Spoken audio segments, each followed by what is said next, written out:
Stress میں انسان جاتا ہے جب اس کے سامنے کاموں کا پہاڑ کھڑا ہو. جب پہاڑ بہت اونچا ہو تو انسان ڈسٹرب اتنا ہوتا ہے کہ کیا کام کرے، میں ادھر جاؤں یا ادھر جاؤں، یہ کام کروں یا یہ کام کروں، میں کیا کروں.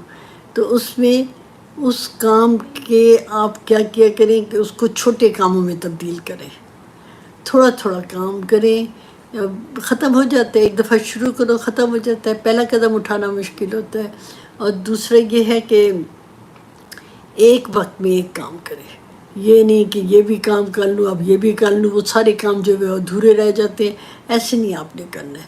آپ نے کام جو ہے وہ اس کو اسے پارٹ کریں، چھوٹے کریں، انہیں چھوٹے کاموں میں تبدیل کریں، اور پھر کام جو ہے وہ آہستہ آہستہ ختم ہو جائے گا.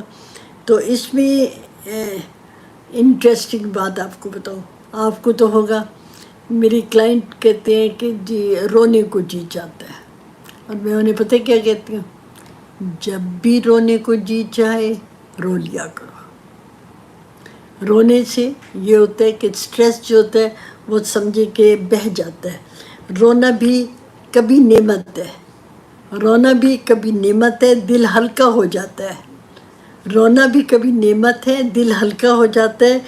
دھند کے سپنوں کے پیچھے سورج کھل کے آتا ہے.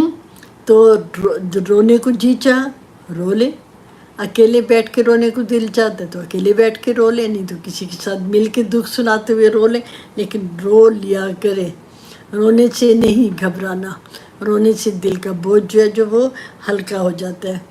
اور پھر اگر ان سب کاموں کے باوجود آپ کو لگتا ہے کہ ابھی بھی وہ ٹھیک نہیں ہو رہا، ہماری اسٹریس لیول تو اتنا ہی ہے، تو آپ نے پھر کیا کرنا ہے، آپ نے بلکہ روزانہ ہی اپنی توجہ جو ہے وہ عبادت کی طرف.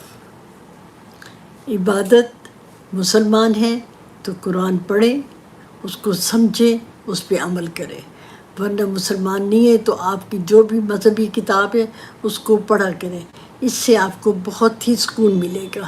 میں تو اکثر کہا کرتی ہوں کہ اگر آپ کو پرابلم ہو رہی ہے تو آپ نے درود شریف پڑھنے، اس سے آپ کو بہت فرق پڑے گا. آپ کا دھیان جو ہے وہ اس طرف جائے گا. اور اس میں آپ ایک اور بھی کام کریں، آپ مراقبے میں بیٹھیں. مراقبے میں جب آپ بیٹھیں گے تو آپ آرام سے آنکھیں بند کر کے، میں کہا کرتی ہوں 20 سے 1 تک کاؤنٹ کریں، آرام سے بیٹھیں اور سوچیں کہ اللہ کا نور جو ہے وہ اندر داخل ہو رہا ہے اور آپ کو ہیل کر رہا ہے.